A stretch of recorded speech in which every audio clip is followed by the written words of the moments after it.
Friends मु राजकिशोर दास भुवनेश्वर रहे मोर पेशारे मु जड़े प्रथम सिम सेक्टर थी माने जोटा आमर वोडाफोन तापर मु ए मोबाइल सेक्टर को आसी 2015 मसीह आज पर्यंत कंटिन्यू करुच्ची मोबाइल रे मु टेक्निकली डिप्लोमा करी मोबाइल रिपेयरिंग प्लस सेल करुच्ची आसेसरीज बिकुची मो अंडर रे पिला अछंती तांको मैनेजमेंट करुच्ची एते सब करला पर भी मो लाइफ रो जो गोलटा थिला फाइनेंशियल फ्रीडम मु से पर्यंत पहुंची पारी नहीं कि पहुंचा पे बहुत दूर अच्छी मते लगुच मोर जी एक्सपेंडिचर करुच्ची इनकम ताठू कम आसूची फल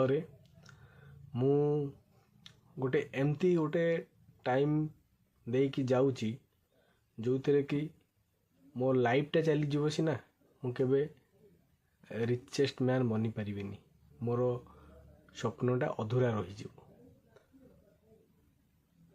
यह कौन पाई घटुची आपण देखंतु आमे इनकम करुचे केवल आमर गोटे सोर्स रोची किंतु आमे मल्टी सोर्स रो इनकम आमे रखीने पाखरे फल रे आमको बहुत गुड़िए प्रॉब्लम फेस करिया को पड़ुची आमे आमर कल्चर हिसाब रे आमे सदाबेले बापा माँ को हिसाब रे घर केमती चलिबो परिवार केमती चलिबो घर तैयारी होबो केमती विभिन्न प्रकार प्रॉब्लम रे आमे छंदी हेई रहुचे रहिबा मध्य कारण आम कल्चर रे आमे सदाबेले आम परिवार को प्रायोरिटी दे थाउ तो मु जो पिला दिने भाभी थी मोर दिन आसी मु फाइनेंशियल फ्रीडम हो जीवी माने कौन फाइनेंशियल फ्रीडम माने गोटे व्यक्ति जहाँ पाखे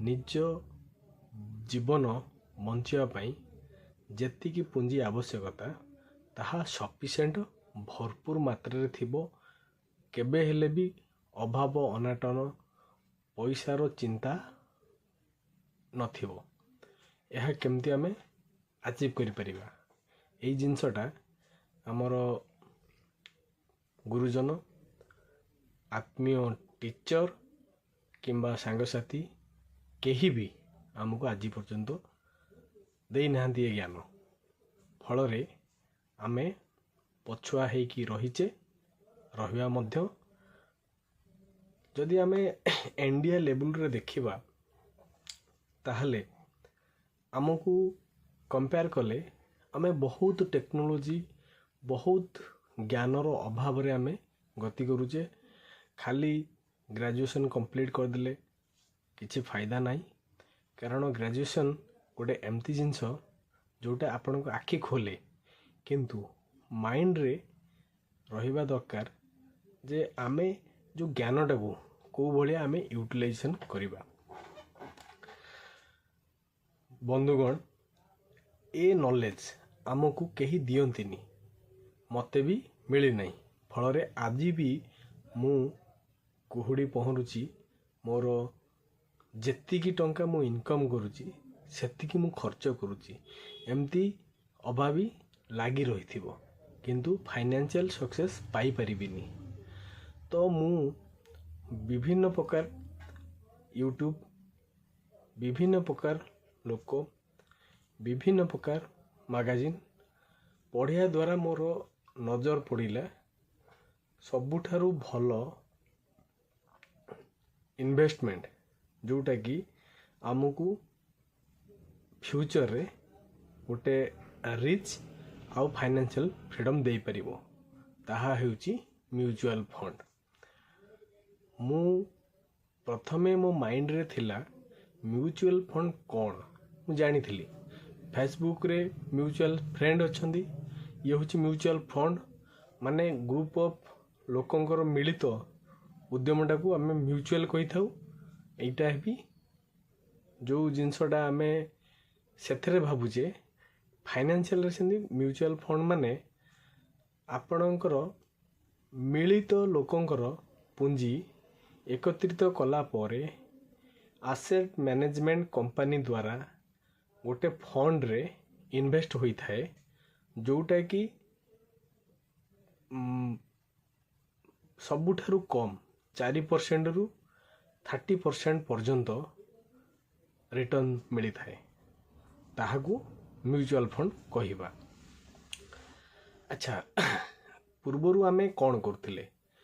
ପୂର୍ବରୁ ଆମେ ସେଭିଂ ଆକାଉଣ୍ଟରେ ପଇସା ରଖୁଥିଲେ, କାରଣ ଜୀବନ ଗୋଟେ କହିହେବନି କାଲି କ'ଣ ଘଟିବ, ଫ୍ୟୁଚରରେ କ'ଣ ଘଟିବ, ମେଡ଼ିକାଲରେ କ'ଣ ଇସ୍ୟୁ ହେବ, ଅଲଗା କିଛି ଆସିଗଲା କି ପ୍ରୋବ୍ଲେମ୍, ତାକୁ ଆମେ ଟ୍ୟାକେଲ୍ କରିବା ପାଇଁ ଆମେ ପଇସାଟାକୁ ସେଭିଂ ଆକାଉଣ୍ଟରେ ରଖିଥାଉ। ଆମେମାନେ ସଦାବେଳେ ଫ୍ୟୁଚରଟା ପ୍ରେଡ଼ିକ୍ସନ୍ କରିପାରିନଥାଉ, ଭଗବାନ ବି କରିପାରନ୍ତିନି। ତ ଆମକୁ ଭଗବାନ କୌଣସି ଆପଦାକୁ ଦୂର କରିବା ପାଇଁ ଆମ ପାଖରେ ପୁଞ୍ଜି ଷ୍ଟକ୍ କରି ଆମେ ରଖିଥାଉ। ଫ୍ୟୁଚରରେ କ'ଣ ଘଟିପାରେ, କିଛି ଅସୁବିଧା ହେବ କି, ମେଡ଼ିକାଲ ଜିନିଷ କିଛି ପ୍ରୋବ୍ଲେମ୍ କି କୌଣସି ପ୍ରକାର ହେଭି ଲସ୍ର ଆମେ ସହିବା, ବହୁତ ଗୁଡ଼ିଏ କାରଣ ଅଛି। ସେଥିପାଇଁ ଆମକୁ ଲିକ୍ୱିଡ଼ କ୍ୟାଶ୍ ହିସାବରେ ପଇସା ନିଜ ପାଖରେ ରଖିବାକୁ ପଡ଼ିଥାଏ। ସେଇଟା ରଖିବା ଦରକାର। କିନ୍ତୁ ମୁଁ ଗୋଟେ କଥା ଏଠି ଆପଣଙ୍କୁ କହିବି, ଆମେ ଯଦି ସେ ପଇସାଟାକୁ କେବଳ ଆମର ସେଭିଂ ଆକାଉଣ୍ଟରେ ଆମେ ରଖିବା, ଆପଣ ଜାଣନ୍ତି କି ନାହିଁ ମୁଁ ଜାଣିନି, ଭାରତ ବର୍ଷରେ ପ୍ରତିବର୍ଷ ଇନଫ୍ଲେସନ୍ର ହାର 4ରୁ 5% ଥାଏ, ଯେଉଁଟାକି ଆମକୁ ସେଭିଂ ଆକାଉଣ୍ଟରେ ମାତ୍ର 4% ଇଣ୍ଟରେଷ୍ଟ ମିଳିଥାଏ। ତାହେଲେ ଆମେ -1 ଲୁଜ୍ କଲେ, ନହିଁ ତ ଆଭରେଜରେ ଚାଲିଲେ। ତ ସବୁର ଦରଦାମ ବଢ଼ୁଛି, ପଇସାର ଭ୍ୟାଲ୍ୟୁ ମଧ୍ୟ କମୁଛି। ତେଣୁକରି ଯଦି ଆମେ ସେଭିଂ ଆକାଉଣ୍ଟରେ ଡିପୋଜିଟ୍ କରିକି ଆପତ୍କାଳୀନ ପରିସ୍ଥିତିକୁ ଟ୍ୟାକେଲ୍ କରିବା ପାଇଁ ଆମେ ଚାହିଁବା, ତାହେଲେ ଆମେ ଲସ୍ରେ ପଡ଼ିବା। ଯଦି ଆମେ ଠାରୁ ଅଧିକ ଦୂରକୁ ଭାବିବା, ଆମେ କ'ଣ କରିବା? ଫିକ୍ସড ଡିପୋଜିଟ୍ କରିବା। ସେକେଣ୍ଡ ଅପସନ୍ ଆମକୁ ଫିକ୍ସড ଡିପୋଜିଟ୍। ଆପଣମାନେ ଜାଣନ୍ତି ଫିକ୍ସড ଡିପୋଜିଟ୍ରେ 7ରୁ 8% ଇଣ୍ଟରେଷ୍ଟ ମିଳିଥାଏ, ଯେଉଁଟାକି ଗୋଟେ ଭଲ ପ୍ରଫିଟ୍ ଆମକୁ ଦିଏ। କିନ୍ତୁ ଏଥିରେ ବ୍ୟାରିୟର ହେଉଛି ଆପଣଙ୍କୁ ସେ ପଇସାଟା ନିର୍ଦ୍ଦିଷ୍ଟ ଟାଇମ୍ ପାଇଁ ଲକ୍ ହେଇଯାଏ। ଯଦି ଆମକୁ କୌଣସି ବିପଦର ସମ୍ମୁଖୀନ କରିବାକୁ ପଡ଼େ, ତାହେଲେ ଆମେ ସେ କ୍ୟାଶ୍ଟାକୁ ଆମେ ୟୁଟିଲାଇଜେସନ୍ କରିପାରିବାନି। ଯଦି କରିବା ପାଇଁ ଚେଷ୍ଟା କରିବା, ସେଥିରେ ବହୁତ ଗୁଡ଼ିଏ କଟକଣା ଲାଗିବ, ଯେଉଁଟାକି ଆମେ ଲସ୍ରେ ପଡ଼ିବା। ଦୁଇଟା ଅପସନ୍ ଗଲା। ଥାର୍ଡ଼ ଅପସନ୍ରେ ଆମେ କ'ଣ କରୁଛେ? ଆମେ ଥାର୍ଡ଼ ଅପସନ୍ରେ ଗୋଲ୍ଡ କିମ୍ବା ଗୋଲ୍ଡ ଜୁଏଲାରୀରେ ଇନଭେଷ୍ଟ କରୁଛେ। ଆପଣ ଜାଣିଛନ୍ତି 2012 ପରଠାରୁ ଯେତିକି ସବୁ ଆମର ଗୋଲ୍ଡର ପ୍ରାଇସ୍ ବଢ଼ୁଥିଲା, ତାହା ଫ୍ଲକ୍ଚୁଏସନ୍ ହୋଇ ଏକ ପାରାଲାଲରେ ଅଛି। ତ ଏଥିରେ ବି ଇନଭେଷ୍ଟ କଲେ ଆମକୁ ଲସ୍ ମିଳିଥାଏ। ଆକୁ ଛାଡ଼ିଦେଲେ ଆମେ କ'ଣ ଭାବିବା? Real estate. ରିଅଲ୍ ଇଷ୍ଟେଟ୍ ଆପଣ ଜାଣିଛନ୍ତି, ଗୋଟେ ଘର କିମ୍ବା କୌଣସି ଜାଗାରେ ଆମେ କିଛି ପ୍ଲାନିଂ ସହାୟତା ବିଲ୍ଡିଂ ବନେଇଥାଉ, ସେଥିରେ ଆମେ ଇନଭେଷ୍ଟମେଣ୍ଟ କରିକି ରିଟର୍ଣ୍ଣ ପାଇବା ପାଇଁ ଆଶା କରିଥାଉ। କିନ୍ତୁ ଏଥିରେ ଦେଖାଯାଏ ଯେ ହାଇ ଇନଭେଷ୍ଟମେଣ୍ଟ ହାଇ ରିସ୍କ ରହିଥାଏ, ସେତେ ଆମକୁ ମିଳିନଥାଏ। ଆପଣ ଆଜିକା ଡେଟ୍ର ରିଅଲ୍ ଇଷ୍ଟେଟ୍ର ସିଚୁଏସନ୍ ଯାହା ଆମ ଇଣ୍ଡିଆରେ, ଆମେ ଯଦି ଦେଖିବା, ଆପ୍ରୋକ୍ସିମେଟ୍ ଆମକୁ 4% ହିଁ 4-5% ଏଇଭଳିଆ ବେନିଫିଟ୍ ଆମକୁ ଆନୁଆଲି ପ୍ରୋଭାଇଡ଼ କରିବ। ତ ଇଏ ବି ମୋ ହିସାବରେ ପରଫେକ୍ଟ ନୁହେଁ। ଯଦି ଆମେ ଆକୁ ଛାଡ଼ିଦେଲା ପରେ ଫୋର୍ଥ ଅପସନ୍କୁ ଯିବା, ତାହେଲେ ସିଏ ହେଉଛି ଷ୍ଟକ୍ ମାର୍କେଟ। ଷ୍ଟକ୍ ମାର୍କେଟରେ ଆମେ ଇନଭେଷ୍ଟ କରିବା, କିନ୍ତୁ ଷ୍ଟକ୍ ମାର୍କେଟ ଗୋଟେ ଏମିତି ଜିନିଷ, ଏଥିରେ ହାଇ ରିଟର୍ନ ମିଳିଥାଏ, ହାଇ ରିସ୍କ ଥାଏ। ତ ଆମେ ଏମିତି ଗୋଟେ ଜାଗାରେ ଇନଭେଷ୍ଟମେଣ୍ଟ କରିବା, ଯଦି ଆମର ପ୍ରପର୍ ଜ୍ଞାନ ନଥିବ ତାହେଲେ ଆମେ ବହୁତ କିଛି ଲସ୍ କରିପାରିବା। ଯଦି ଆମେ ପ୍ରପର୍ ଜ୍ଞାନରେ ଆମେ ଇନଭେଷ୍ଟମେଣ୍ଟ କରିବା ତାହେଲେ ଆମେ ବହୁତ ଭଲ ୟର୍ନ କରିପାରିବା। ତ ଇଏ ବି ମୋ ହିସାବରେ ପରଫେକ୍ଟ ନୁହେଁ। ତ ଏ ସବୁ ଗୁଡ଼ିକୁ ଯଦି ଆମେ ସାଇଟ୍ କରିକି ମୁଁ ଜାଣିଥିବା ମୋର ନିଜ ଏକ୍ସପିରିଏନ୍ସ ଥିବା ଆଇଡ଼ିଆକୁ ମୁଁ ଆପଣଙ୍କ ଉପରେ ଉପସ୍ଥାପନ କରେ, ତାହେଲେ ସିଏ ହେଉଛି ମ୍ୟୁଚୁଆଲ୍ ଫଣ୍ଡ। ମ୍ୟୁଚୁଆଲ୍ ଫଣ୍ଡ ଯେଉଁଟା ଆମର ଗ୍ରୁପ ଅଫ୍ ଲୋକଙ୍କର ପୁଞ୍ଜିକୁ ଏକତ୍ରିତ କରିକି ବହୁତ ଗୁଡ଼ିଏ ସେକ୍ଟରରେ AMC asset management company invest କରିଥାଏ। ଆମକୁ ରିଟର୍ନ ମିଳିଥାଏ, କାହିଁକି ନା ଏଥିରେ ବହୁତ ଗୁଡ଼ିଏ ସେକ୍ଟରରେ ଇନଭେଷ୍ଟମେଣ୍ଟ ହୋଇଥାଏ। ଯଦି ଗୋଟେ ସେକ୍ଟର ଖରାପ ପଡ଼ିଲା ତ ସେକେଣ୍ଡ ସେକ୍ଟର ହିଁ ଆମକୁ ସର୍ଭାଇଭ୍ କରିବା ପାଇଁ ଦେବ। ବହୁତ ଯେଉଁମାନେ ଜ୍ଞାନ, ଯେଉଁମାନେ ପ୍ରପର୍ ନଲେଜ୍ ଅଛି, ସେମାନେ କୁହନ୍ତି ଯେ ଭାଇ 7-8% ପରେ 30% ପର୍ଯ୍ୟନ୍ତ ତୁମେ କୌଣସି ଖରାପ ମ୍ୟୁଚୁଆଲ୍ ଫଣ୍ଡରେ ଇନଭେଷ୍ଟ କଲେ ମଧ୍ୟ 7-8% ତୁମକୁ ରିଟର୍ନ ମିଳୁଛି। ଯଦି ତୁମେ ଭଲ ମ୍ୟୁଚୁଆଲ୍ ଫଣ୍ଡରେ ଇନଭେଷ୍ଟ କରିବ ତାହେଲେ ତାହା 30% ଏଭବ୍ ଆପଣଙ୍କୁ ରିଟର୍ନ ଦେବ।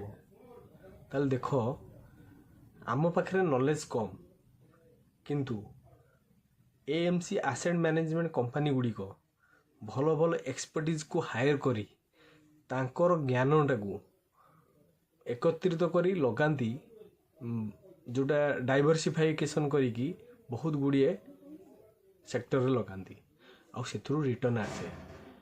ତ ମୋର କହିବାର କଥା, ଯଦି ଆମେ ଓଡ଼ିଶାକୁ ଆଗକୁ ନେବା ତାହେଲେ ଆମର ନଲେଜ୍ ସେଇଭଳିଆ ନ୍ୟାସନାଲ୍ ଲେଭେଲ୍ର ହେବା ଦରକାର। ଆଜି ପର୍ଯ୍ୟନ୍ତ ଆମେ ବହୁତ ଗୁଡ଼ିଏ ଟାଇମ୍ ଅଯଥାରେ ସ୍ପେଣ୍ଡ କରୁଛେ, ରିଲ୍କୁ ଦେଖୁଛେ। ୟଙ୍ଗ ପିଲାମାନେ ମୋବାଇଲରେ ଗେମ୍ ଖେଳୁଛନ୍ତି, ଥଟ୍ଟା ତାମସା ଜିନିଷ ଦେଖୁଛନ୍ତି।